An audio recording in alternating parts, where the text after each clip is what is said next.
Bienvenue dans la Mad Zone, le podcast où on parle développement athlétique, mobilité, longévité et mindset. Et aujourd'hui, on va parler structure d'entraînement. On va un petit peu rentrer dans les détails parce que ces dernières semaines, j'ai reçu plusieurs questions, plusieurs DM sur Insta où on me demandait comment je dois m'entraîner. Donc, en fonction du contexte de la personne, j'ai eu plusieurs requêtes où on me demandait ce qu'on devait faire quand on allait à la salle en fonction de l'objectif, si tu fais une activité cours collectif ou si tu voulais perdre du poids. En fait, je remarque que c'est des gens qui vont à la salle depuis des années.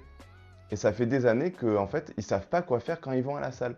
Donc, on va essayer de répondre à ça aujourd'hui et on va commencer tout de suite. Let's go. Déjà, c'est la base. Si tu n'as pas de structure dans ton entraînement, si tu n'as pas de structure ou de cycle programmé, tu t'entraînes au hasard.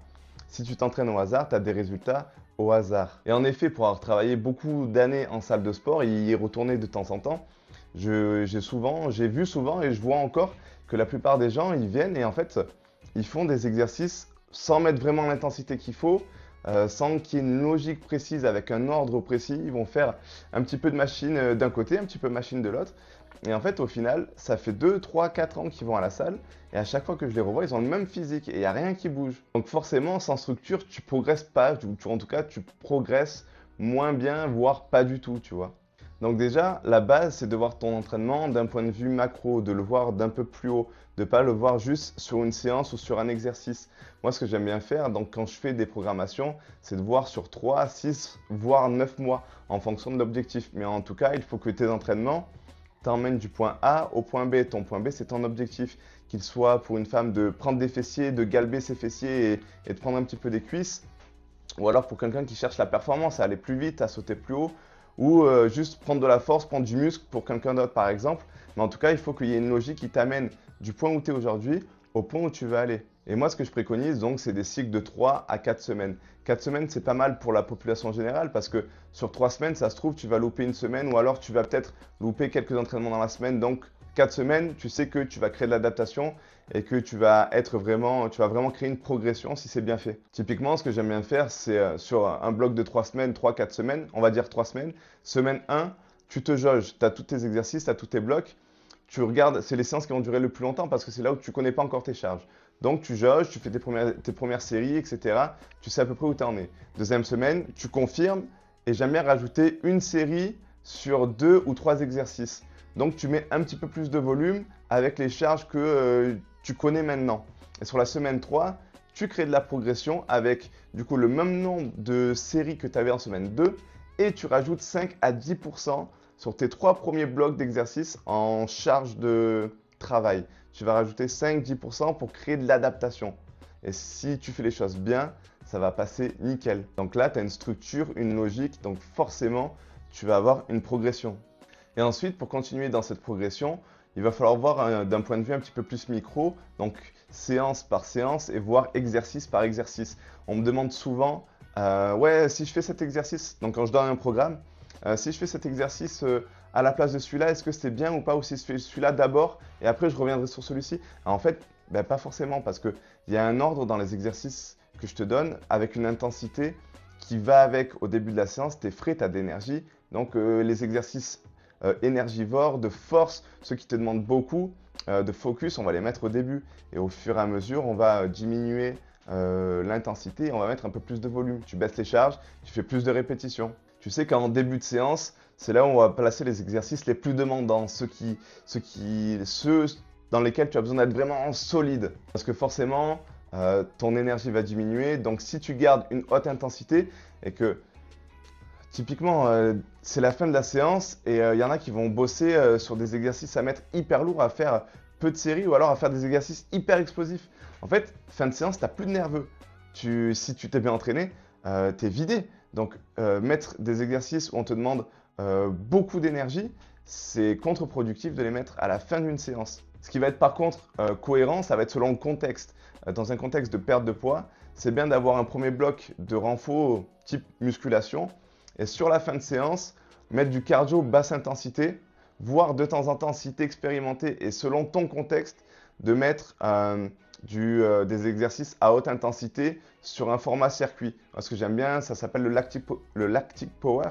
Mais ça, j'en parlerai peut-être plus en détail sur une vidéo où on peut limite parler que de ça. Mais selon le contexte, c'est bien de faire sur une perte de poids Euh, Bloc de musculation, bloc de renfort, et à la fin de séance, 30 à 45 minutes de zone 2 ou d'endurance à faible intensité. Comme ça, tu vas cramer un max de calories après ta séance. Et dans de rares cas, selon ton niveau évidemment, on mettra peut-être un circuit à haute intensité. Mais ça, c'est pas donné, ça, c'est pas pour tout le monde. Et c'est typiquement ce que la plupart des gens veulent faire. Ils veulent faire de la haute intensité, ils veulent faire des circuits dans un point de vue de perte de poids parce que tu as la sensation de t'être donné, tu transpires beaucoup, tu sens que tu es vidé. Mais en fait, au final, tu n'as pas créé d'adaptation. Tu ne peux pas quantifier ta progression sur un circuit training. Je le vois très bien sur des cours collectifs. Ça change à chaque fois, ça change chaque jour. Donc, tu ne sais pas sur quoi progresser. Tu sais pas, à la fin de chaque cours, tu finis, tu es mort. Donc en fait, tu sais pas si tu as créé une réelle progression. Tu sais juste que tu es mort et tu penses que tu t'es dépensé. Mais au final, tu n'as pas créé d'adaptation et ton corps, ben, il ne bouge pas. Tu es peut-être un peu en meilleure santé au niveau cardiovasculaire, tu bouges un peu plus, mais ce n'est pas logique. Et sur le long terme, tu vas voir que tu vas stagner et tu ne vas pas forcément avoir des résultats. Moi, je le vois typiquement entre les gens que j'ai vus faire des circuits training ou des cours collectifs pendant des années et que j'ai maintenant en cours au home gym qui font des entraînements avec une logique et on fait plus du renforcement, même s'il y a des détails, ben, leur corps il change en 3, 4, 5 mois, même leur perf change et ils sont en mode putain, mais en fait c'est un truc de ouf. À la fin des séances, je ne suis pas mort comme à la fin d'un cours collectif et pourtant ben, mon corps il change, je me sens plus solide, je suis mieux dans mon corps et je vois vraiment au niveau esthétique qu'il y a du changement. Ben ouais en fait. Donc c'est continuer de faire des cours collectifs ceux qui souhaitent, mais en tout cas si vous voulez vraiment progresser, à un moment donné il va falloir soulever des poids. Bref, je me suis un petit peu éparpillé, on va revenir sur la structure d'entraînement et maintenant on va parler du choix des exercices. Le choix des exercices, c'est hyper important parce qu'il y a une phrase qui dit que l'antidote d'une personne est le poison d'une autre. Donc pas tous les exercices sont bons pour tout le monde. Et ça, c'est quelque chose d'hyper important. En fonction de tes limitations, en fonction de ta mobilité, il n'y a pas des exercices primordiaux que tu dois faire absolument. Ça, c'est une des erreurs que je vois trop souvent et que moi j'ai faites au début. C'est que tu veux absolument faire les gros exercices. Tu es un mec, tu veux faire du développé couché, direct. Moi, j'ai des segments qui sont hyper longs, j'ai une envergure qui est plus grande que ma taille. Le développé couché, quand je mets la barre au pec, j'ai les coudes, ils sont hyper loin. Et pendant des années, j'ai vachement senti mes épaules. Je n'ai pas bossé en mobilité dessus à ces moments-là, donc il y a une dizaine, plus de 10 ans. Et en fait, du coup, tu forces, mais tu forces mal. Donc tu crées quoi? Tu crées des asymétries, tu crées un muscle qui va bosser plus qu'un autre et ça se trouve, tu peux même créer de l'inflammation sur des tissus selon l'axe dans lequel tu vas pousser. Donc il n'y a aucun exercice qui est obligatoire. Le squat, le bench, le soulevé de terre, non, pas forcément. C'est des bons exercices, c'est sûr, mais en fait, un bon exercice, ça ne veut pas dire qu'il est bon pour tout le monde. Et ça, il faut vraiment le comprendre. Donc avoir une suite logique d'exercices qui est adaptée à soi, c'est hyper important dans un entraînement. Typiquement, si tu recopies la séance que tu as vue sur Instagram de quelqu'un qui t'a inspiré, déjà c'est cool, ça t'a inspiré pour aller à la salle, mais si tu fais la même séance que lui et que tu sens pas bien certains exercices, ben ça le fait pas en fait. Et ne continue pas un truc que tu ne sens pas. Ce qu'il faut, c'est adapter les exercices en fonction de tes capacités et en fonction de ton ressenti. Par exemple, sur le développé couché, quand j'ai compris qu'il fallait que je passe aux haltères, donc à mes débuts, ça a tout changé. J'ai réussi à développer davantage mes pecs, j'ai réussi à développer davantage de force et surtout, j'avais moins cette contrainte en plein dans l'épaule à chaque fois que je faisais une séance de poussée. Et là, ça a changé ma vision des choses et je me suis dit, ah ok, en fait, il y a vraiment plein de choses à faire au sein d'un entraînement. Il ne faut pas voir que par des exercices prédéfinis. Et donc, dans la suite logique, le ressenti pendant un exercice, il est hyper important. Si tu fais un exercice qui te semble bien, mais que tu ne ressens pas la zone travailler, par exemple un hip thrust, les femmes veulent souvent travailler les fessiers avec du hip thrust et des fois, selon l'amplitude, la mobilité, elles ont du mal à ressentir les fessiers travailler. Mais elles s'obstinent à faire des hip thrusts. Et du coup, vu que les fessiers sont moins activés, elles prennent à fond des quadris, en tout cas certaines peuvent prendre à fond des quadris et du coup, ça crée un déficit entre avant de cuisse qui est souvent trop développé chez certaines personnes et du coup moins de fessiers. Et en fait, ça accentue leur déséquilibre entre l'avant des cuisses et les fessiers qu'elle voulait galber pour compenser cette asymétrie. Pas une asymétrie, mais je veux dire ce petit décalage entre avant et arrière. Et typiquement, aux tractions, en supination, c'est pas fait pour tout le monde. Il n'y a pas tout le monde qui arrive à avoir une bonne supination et beaucoup vont avoir une tension dans les coudes.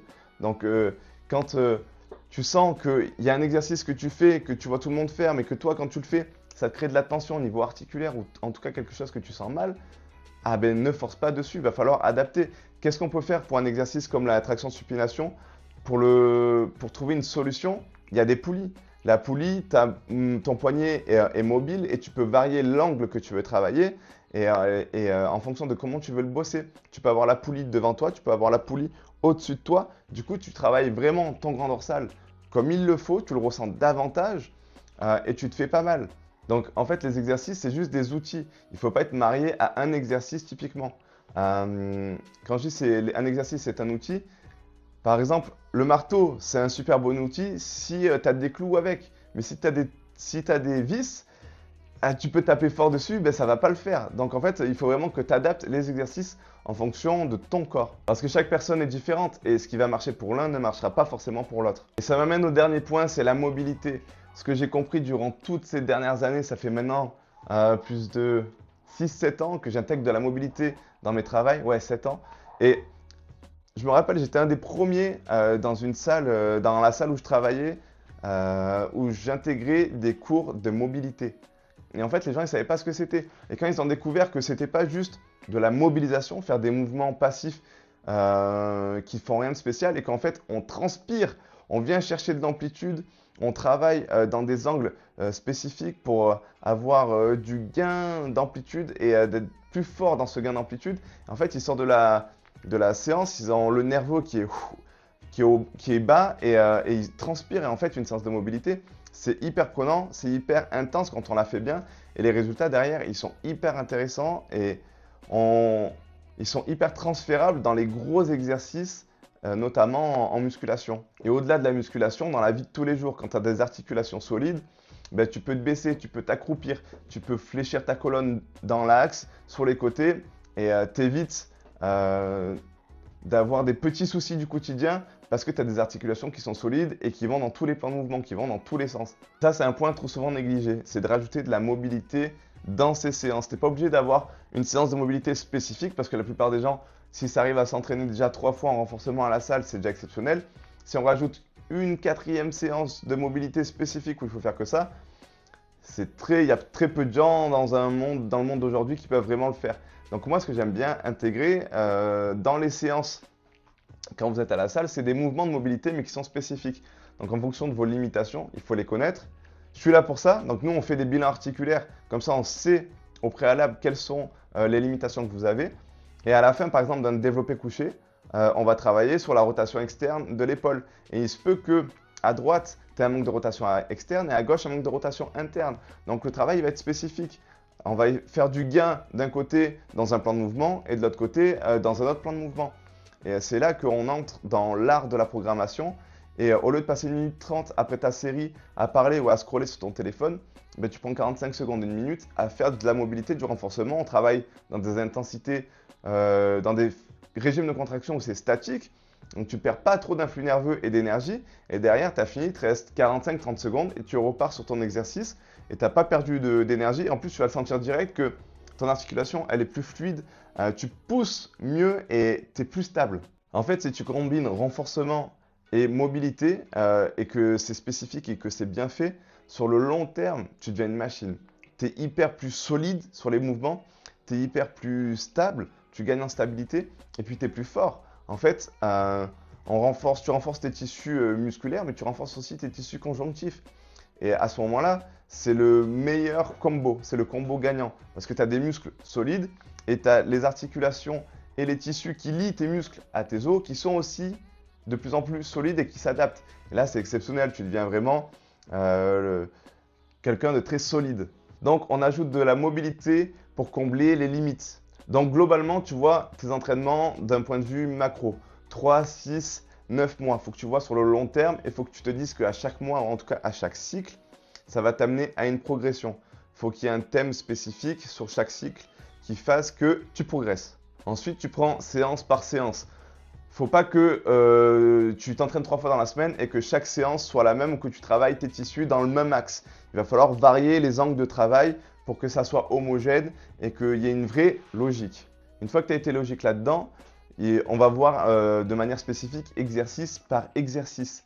Et à ce moment-là, il faut que tu aies des exercices que toi, tu sens bien quand tu t'entraînes, tu ressens vraiment les tissus ciblés quand tu le fais, et des exercices qui ne te créent pas de gêne ou de douleur. À ça, on ajoute du travail de détail avec de la mobilité. En fonction de tes limitations, tu rajoutes du travail de mobilité sur les angles dont tu as besoin, qui te sont nécessaires pour que tu sois plus fort. Et sur le long terme, là, tu deviens incassable. Tu as une logique d'un point de vue macro sur le long terme, tu as une logique d'un point de vue séance par séance, et au niveau micro, dans la séance, exercice par exercice. Et ensuite, tu rajoutes de la mobilité pour venir combler les potentielles limitations que tu avais ou que tu as. Et à ce moment-là, tu as un panel hyper large sur tes séances. Et c'est pas juste aller à la salle et pousser. Là, c'est quelque chose de plus intéressant. Comme j'aime bien dire, nous, on n'est pas le fast-food quand on va à la salle de sport. Nous, on est le restaurant gastronomique. On est étoilé, donc on travaille dans le détail et on sait pourquoi on le fait. Chaque pièce est mise là au détail avec une logique précise pour nous amener vers un but précis, un objectif précis. Si tu mets de la structure dans ton entraînement, tu ne peux que progresser.